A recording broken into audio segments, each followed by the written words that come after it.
Magandang araw po sa lahat ng bumubuo ng Gimbal Horror Stories. Pati na rin po sa lahat ng mga tagapakinig. Ako nga po pala si Kyle, isa sa mga pro mountaineer. Buhay ko na po ang pag-akyat ng bundok at para bang magkakasakit ako pag hindi ako nakakyat sa loob ng isang buwan. Hinahanap-hanap na ito ng katawan ko kaya naman madalas ako maging tour guide ng mga beginner pa lamang. Kumbaga iyon ang pinaka-sideline ko. Sa katunayan nga sabihin nyo lang sa akin ang pangalan ng isang lugar at kaya ko ng pangalanan lahat ng bundok na naroroon. Ganon po ako kagaling. Actually, dun ko nga rin po nakilala yung asawa ko. Bago pa lamang siya noon at dahil sa akong tour guide niya sa akin siya tanong ng tanong. Ang sabi niya sa akin akala niya super cool ko daw kaya pagkatapos ng hike agad niya akong inad sa Facebook at doon na nagsimula ang love story namin. Siya rin po ang madalas makinig sa mga horror story dito sa YouTube. Nahatak lang ako madalas dahil ayaw niya makinig na mag-isa at natatakot siya. By the way, Sir Gimbal, tulad ng iba hindi ko nasasabihin kung saan bundok nangyari ito pero sa Tanay Rizal po yung location at nangyari din ito bago ko pa makilala yung misis ko ngayon. Broken hearted ako noon dahil sa breakup namin ng ex ko. Ito yung mga time na hindi pa po ako pro bali. Hilig ko talagang umakyat ng bundok pero amateur pa lang ako. So ayun na nga Sir Gimbal. Nag-break kami noon ng ex ko kaya naman gusto kong mapag-isa. Basta ko na lang naisipan na umakyat ng bundok sa Tanay. Ako lang mag-isa noon, wala pa kasi akong masyadong connection that time. At ang tanging gusto ko naman talaga mapag-isa. Gusto ko noon sana 2 days and 3 nights para masabi ko talagang nakapag-unwind ako ng todo. Noong papakyat ako ng bundok may mga nakakasalubong pa ako na binabate ako at nakikilala ako. Nagtataka pa nga sila noon bakit mag-isa lang daw ako at sinasabihan ako na ipagpabukas na lang ang pag-akyat. Kalat kasi sa mga umakyat ng bundok yung iba't ibang kwento ng kababalaghan. At kahit ang mga hindi naniniwala hindi rin maiwasan ng matakot. Medyo paggabi na rin kasi that time pero hindi po talaga ako nakikinig sa kanila noon. Ang sabi ko lang hindi naman ako naniniwala sa mga ganyan kaya bakit ako matatakot. Alas 6 na ng gabi nung dumating ako sa summit. Mabilis kong sinetap yung tent ko noon para makapaghapunan na. Yung dala ko noon na pagkain yung mga ready to eat lang din kagaya ng instant noodles. Medyo malamig noon kaya naman nagpasya akong magluto ng noodles. Dahil walang tubig pinasya kong kumuha na lang sa malapit na source ng tubig. Ilang minuto lang ang layo sa kinakatayuan ng tent ko. Hindi ko na po sasabihin kung ano yung pinaka-source ng tubig, kung ilog ba iyon o talon. Malalaman po kasi ng iilan kung saan banda ito, kung ididetalye ko pa. So iyon na nga po. Bit-bit ang tumbler lumakad na ako. Hindi pa naman gaano kadilim noon kaya naman hindi ko pa kinailangan ng flashlight. Habang kumukuha ng tubig may narinig akong mga ingay. Yung mga yapak na mga paa na para bang ambibigat at naglalakad pabalik-balik. Hindi ko naman ininda yon Sir Gimbal. Akala ko nga noon may kasama ako na medyo kinainis ko pa. Pero laking gulat ko noon nang makabalik ako at wala akong naabutan na tao. Wala din kahit anong bakas na may dumaan o dumating man lang. Medyo kinabahan ako noon ngunit dahil nga sa broken ako medyo matapang pa ako. Ang sabi ko baka guni-guni ko lang. Around 7 PM natapos ako magluto at kumain. Natabi ko na rin ang mga ginamit ko at nagtoothbrush na ako ng ngipin. Mas lumamig na ang simoy ng hangin kaya naman nagpasya na akong pumasok ng tent ng mas maaga at sa loob na lamang magpaantok. Matapos siguruhin na hindi mamamatay yung apoy mabilis na akong pumasok ng tent. Sigurado po talaga akong isinara ko yung 2 zipper noon bago nahiga.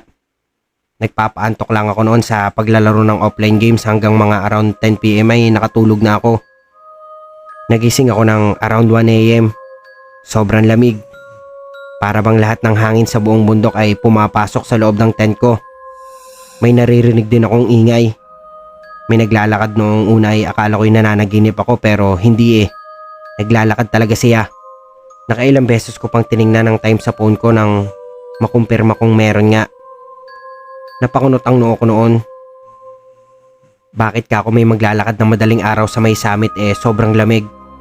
Isa pa, kung maglalakad siya edi sana ay may naaaninag akong ilaw ng flashlight.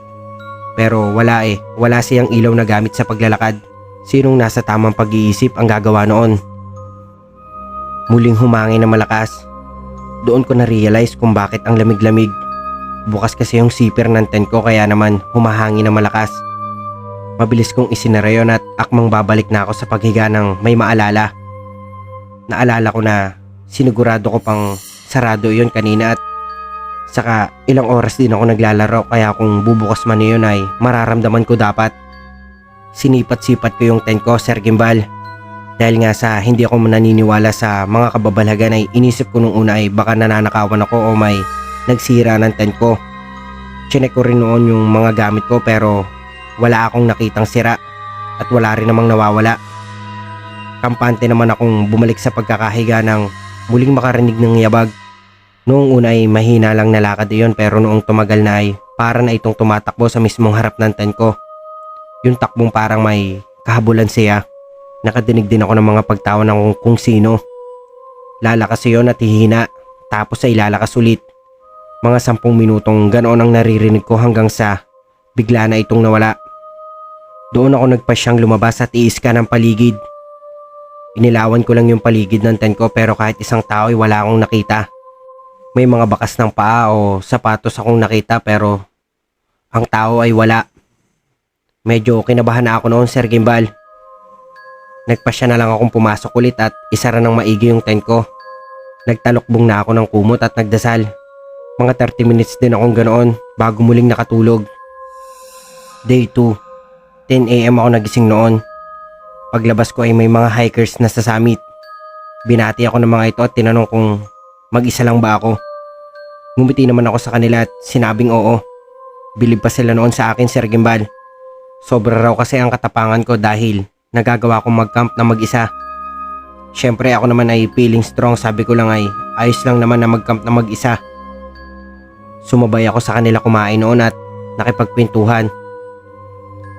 Tinanong pa nila ako kung sasabay raw ba ako bumaba ng bundok sa kanila. Pero sinabi kong bukas pa ako. Gulat na gulat sila sa sinabi kong iyon. Sobrang tapang ko raw. Alam kong marami magtatanong sa akin kung bakit nag-stay pa ako.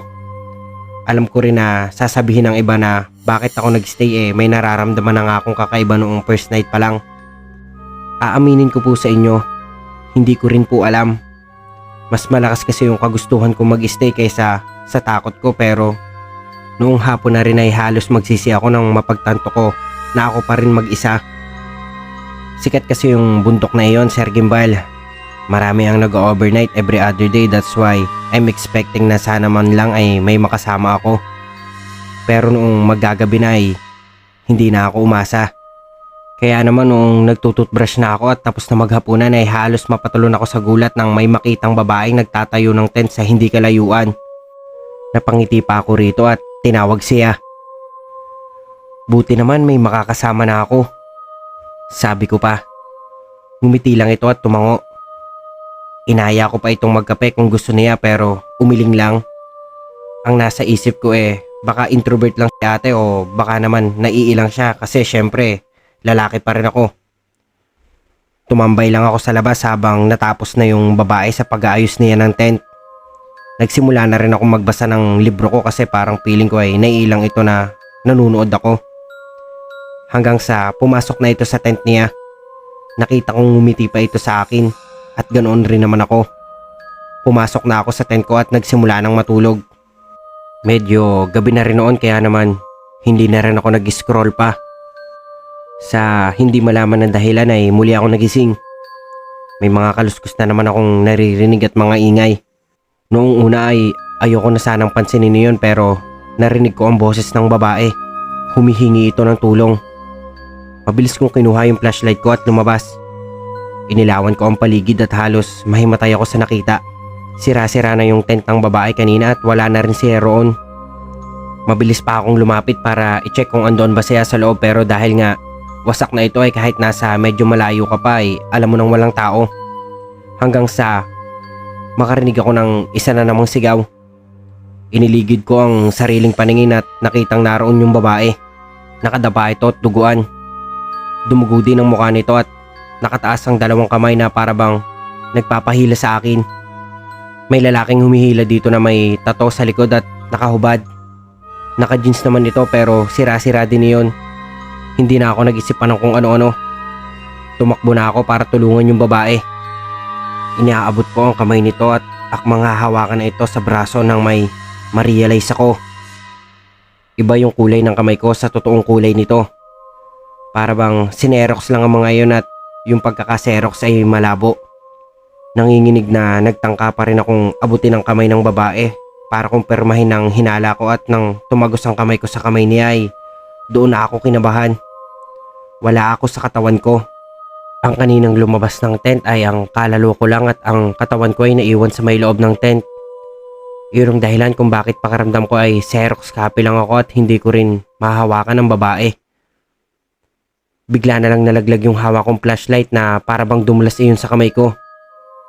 Kahit naman mahigpit ang pagkakahawak ko rito.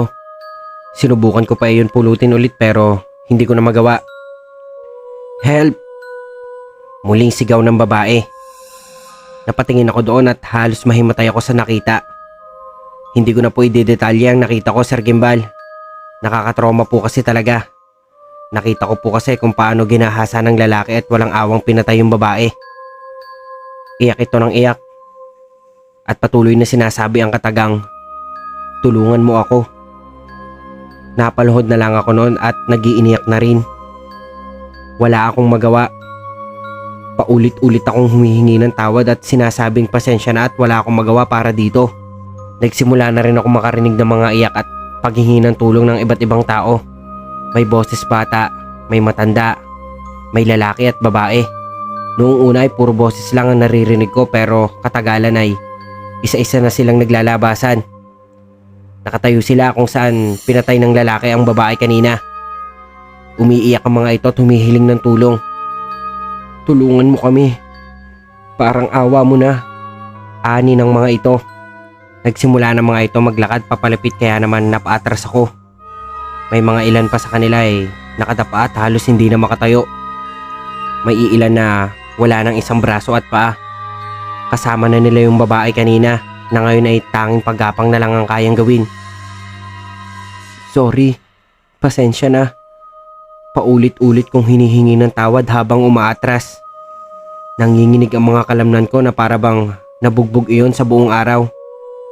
Ramdam ko din ang malakas na pagtibok ng puso ko kahit naman alam ko na isa lang din akong kaluluwa ng mga oras na iyon. Pakiusap. Tulungan mo kami. Mas bumilis pa ang mga lakad at gapang ng mga ito. Natatakot akong mas napaatras pa habang hindi pa rin inaalis ang tingin sa kanila. Hindi ko na sila nabilang pa pero kung tutuusin ay lagpos 10 silang lahat. Panay lang ang atras ko. Hindi ko pa rin inaalis ang paningin ko sa kanila hanggang sa may makapa ako. Doon ay nanlaki ang mga mata ko at napalunok. Maawa kayo sa akin. Pakiusap ko sa mga multo na akala mo'y engkanto pero hindi sila nakinig. Paunti-unti pa rin silang lumalapit. Help! Tulong! Sigaw ko na umaalingaw-ngaw sa buong paligid. Patuloy pa rin sa paglapit ang mga kaluluwa habang ako ay wala ng paglagyan ng mga luha.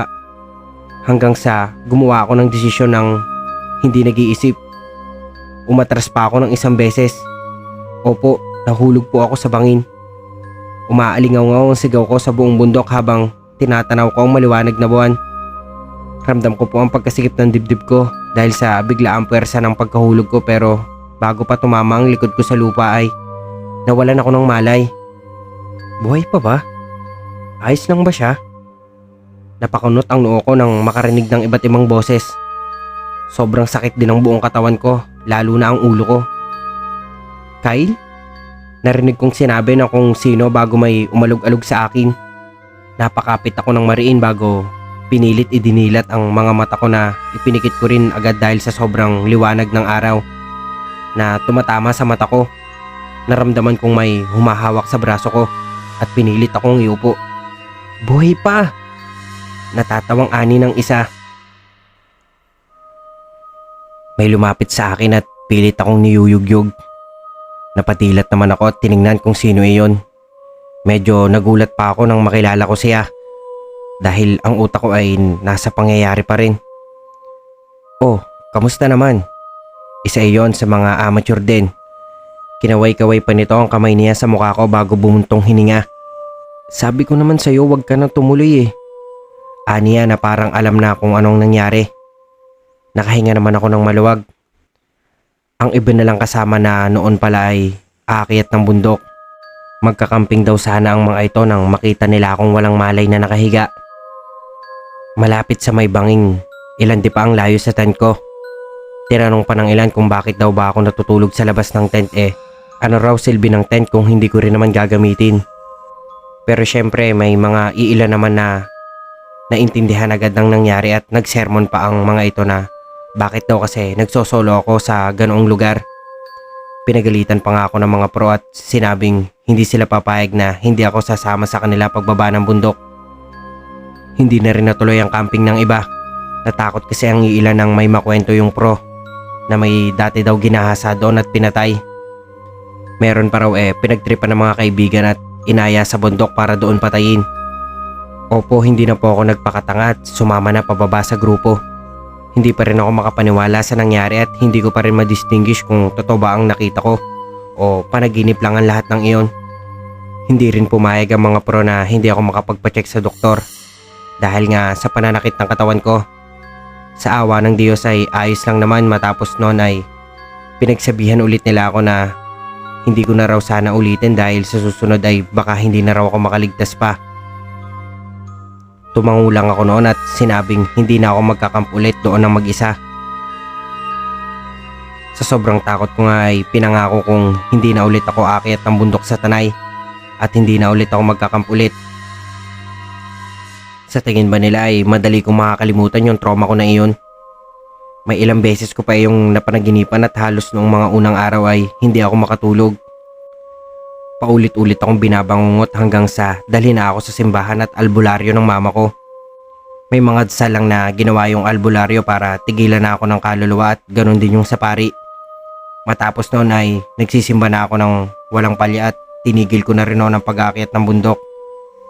Naghanap pa nga ako ng ibang hobby noon pero iba talaga ang hanap ng katawan ko, Sir Gimbal. Siguro mga after 2 years pa bago ulit ako umakyat ng bundok, Sir Gimbal. Pero syempre hindi na ako nag-solo camping noon. Mag-solo man ay yung sa mga campsite na at may kasama na. Nagustuhan ko pa rin ito at halos linggo-linggo ko nang ginagawa.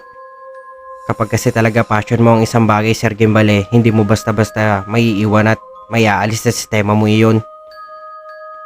Basta lang po ay tinanggap ko na lang na iyon talaga ang gustong gawin sa buhay at nag-decide na akong mag-take ng course at maging pro. Unang trabaho ko po noon ay ang maging tour guide kung saan nakilala ko ang asawa ko at nagkagustuhan kami. May grupo na nga po kami na naging magkaibigan na rin. At halos taon-taon kaming umaakyat. Ibang bundok na nga lang po, hindi na sa Tanay. Hindi na rin po pala ako bumalik sa bundok na iyon. Kapag nga may ino-offer na trabaho sa akin ay tumatanggi na ako dahil sa sobrang trauma ko. Sa ngayon ay hindi ko na alam kung nandun pa rin yung mga nagpaparamdam. Pero sana naman ay wala na sila at nakaalis na sila at tanggap na nila ang pagkamatay nila. Sa ngayon ay hindi na kami masyadong umakyat na magkasama ni Mrs. May baby na po kasi kami at medyo maliit pa kaya hindi pa pwede sa ganong lakaran. Pero sa mga susunod na taon 3 na kami magkakamping. Pero sisiguraduhin kong hindi kami sa bundok na iyon pupunta. Salamat po pala sa pagbabasa ng kwento ko at God bless po sa channel mo, Sir Gimbal. Ipagdadasal ko po na sana po ay lumaki ang channel nyo dahil nakakatulong po kayo na magbigay daan para maibahagi ng iba't ibang tao mga kwento nila. Hanggang doon na po lamang ang ating kwento sa ngayon. At kung umabot man po kayo sa bahagi ng video na ito ay nais ko pong pasalamatan ng patuloy na pagtangkilik nyo sa programa natin. At kung bago ko pa lang sa aking channel ay mag-subscribe na kayo at huwag nyo na rin kalimutan pindutin ang notification bell button para maging updated kayo sa mga susunod pa nating video.